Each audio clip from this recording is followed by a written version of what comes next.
Oi pessoal, bom dia, boa tarde, boa noite. Agora que você já pôde entender, né, o que se pretende desenvolver no estudante com esse tipo de exercício e você pode ter uma ideia da contextualização de como essa técnica é usada na arte, no cinema, né, e na fotografia, eu vou apresentar para vocês um vídeo comentado a respeito da técnica de construção com um ponto de fuga para que você entenda muito bem como que isso acontece.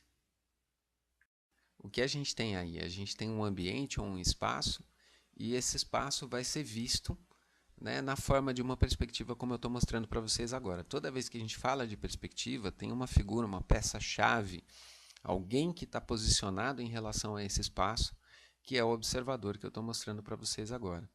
Esse observador, a partir dos olhos dele, partem linhas que vão olhar para esses pontos principais que compõem o espaço, que são esses vértices, né? Esses encontros entre as paredes. E nessa parte em amarelo é onde está o nosso plano de vidro transparente. Ou seja, se eu trouxer a parede do fundo para o plano de vidro transparente, ele vai aparecer da forma como estão essas linhas que surgiram agora. Vamos dar um destaque para a parede do fundo em amarelo.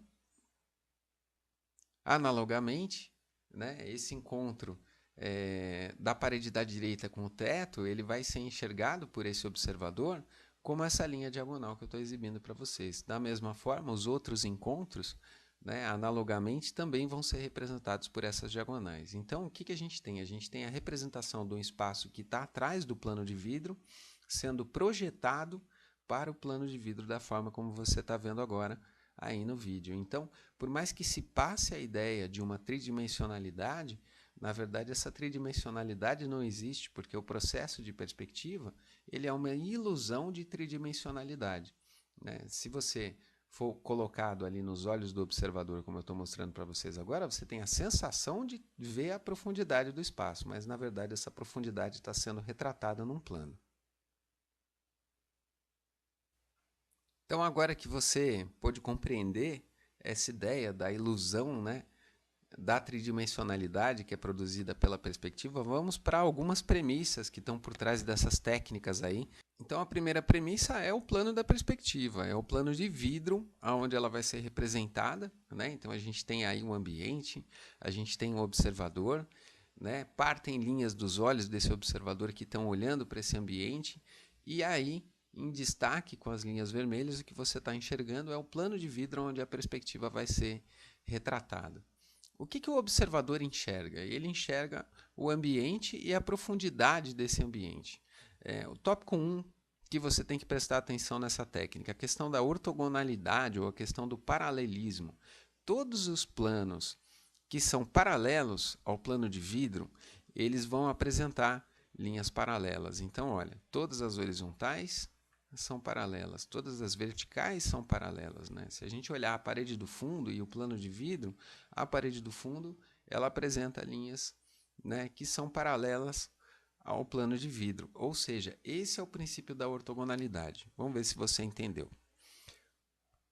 Nesse momento, está sendo proposto um desafio para você e você está enxergando uma perspectiva com um ponto de fuga, né?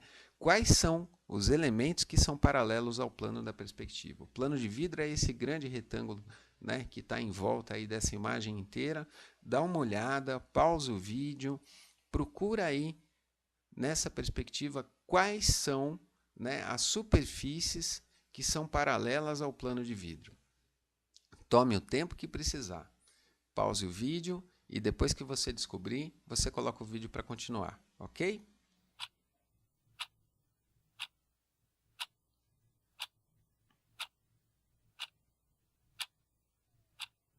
Prosseguindo então, se você foi capaz de identificar esses elementos, vamos ver quais são, né? A gente tem a lateral da porta, a gente tem a lateral do armário, a gente tem a frente da cama, a lateral desse aparador que está engastado na parede da direita, as laterais das janelas e a própria parede do fundo, né? Todos esses elementos são elementos, então, que vão fazer uso desse princípio da ortogonalidade só com linhas horizontais e verticais. O segundo tópico é o tópico da convergência. Isso ficou muito claro nas fotografias que eu mostrei para vocês no segundo vídeo.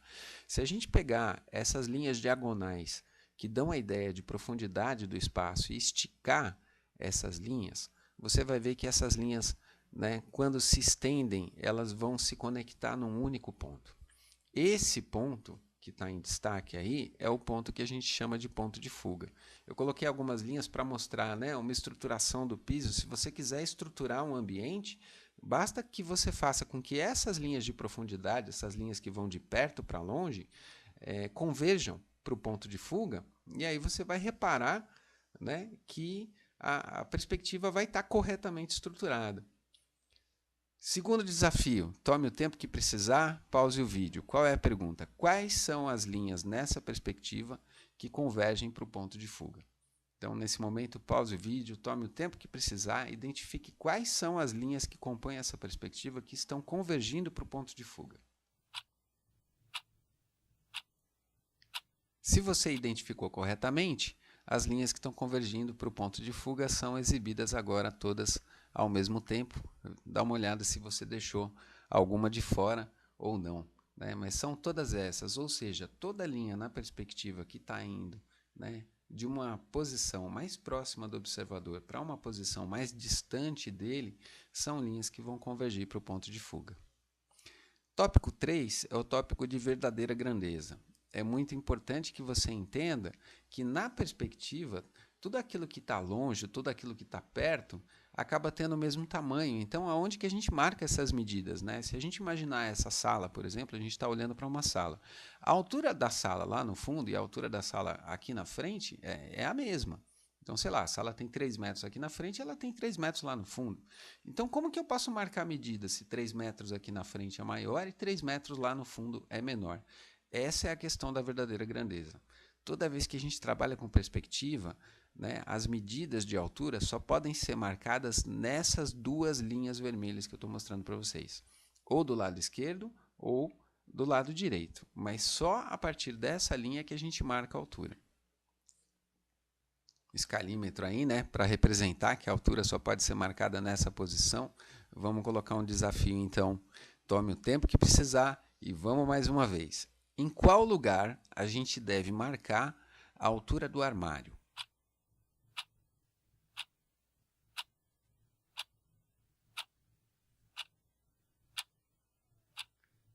Se você identificou corretamente, você sabe, né, que a altura do armário está sendo marcada, na verdade, nessa vertical da esquerda. Eu até coloquei um círculo ali para dar um destaque nessa posição da altura do armário. Você vê que a partir da altura do armário a gente está levando uma linha lá para o ponto de fuga, e essa altura é que está coincidindo exatamente com aquela quina ali da posição do armário.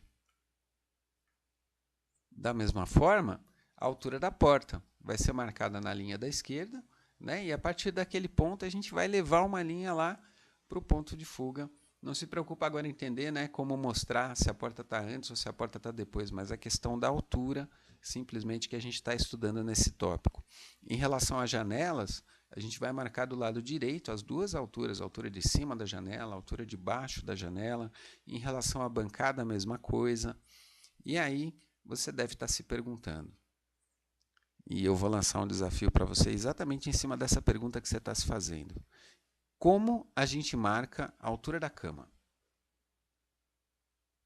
Se a cama não está, né, nem na parede da esquerda, nem na parede da direita, como é que a gente faz para descobrir a altura dela? Então, tome o tempo que precisar, use a sua criatividade, né, usa todo esse conhecimento, essa inteligência que você tem para descobrir como é que foi marcada a altura dessa cama aí. Pode pausar o vídeo e pensar.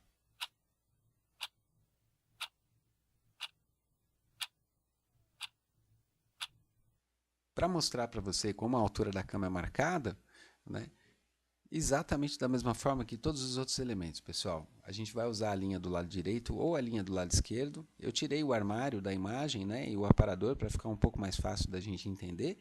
Então, repara que a altura da cama vai ser marcada na parede da direita. E essa altura vai até o fundo. A hora que a gente chega na parede lá do fundo, essa altura vai ser marcada também na parede do fundo. Né? Para você entender um pouco melhor esse raciocínio, eu vou dar uma destacada nessa área agora, ó, em cinza. Observe o seguinte, é como se fosse uma faixa de tinta. que tem a mesma altura na parede. Você pintou nas paredes uma faixa de tinta que tem a mesma altura. Então a altura é marcada na parede da direita, conduzida até a parede do fundo, e aí marcada na altura, né, da parede do fundo ali. E a gente consegue descobrir, então, qual é a altura que a cama vai apresentar na perspectiva. Tópico 4. E último, linha do horizonte e linha de terra, né? Isso diz respeito à terminologia. A gente tem aí a linha do horizonte, é sempre uma linha que está perfeitamente na altura, né, desse ponto que são os olhos do observador, e a linha de terra é uma linha que está no pé do observador. Tá? A perspectiva a gente não olha assim, perspectiva a gente olha de frente, como você tem visto aí nos desafios, né? Então vamos propor mais um desafio para você.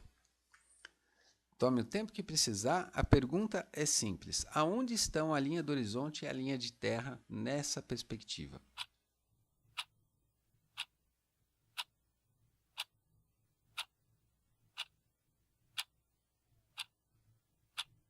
Se você identificou corretamente, a linha do horizonte está passando exatamente aí, né, na altura dos olhos do observador, e a linha de terra está na base dessa imagem, que é a altura dos pés do observador. Mais um desafio para você. Pergunta simples. Tem alguma relação entre o ponto de fuga e a linha do horizonte? Então, coloquei a linha do horizonte e a linha de terra, né, com destaque para que elas fiquem mais fraquinhas aí, em azul, para que você possa enxergar aquele sinal de mais lá no fundo da cena, que está bem na altura dos olhos do observador, que a gente chama de ponto de fuga. Tem alguma relação entre o ponto de fuga e a linha do horizonte?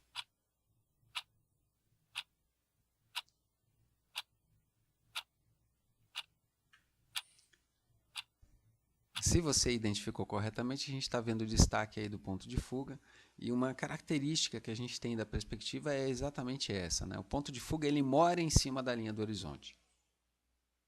Essa é a relação que a gente tem entre uma coisa e outra, né? O ponto de fuga sempre vai estar posicionado na linha do horizonte, ou a linha do horizonte sempre vai estar posicionada aonde a gente tem o ponto de fuga na perspectiva. Vamos prosseguir? Então, no próximo vídeo, eu vou apresentar para vocês a construção passo a passo dessa técnica, agora que você já entendeu os conceitos e as premissas que estão por trás do desenvolvimento dos desenhos. Obrigado pela atenção e até daqui a pouquinho.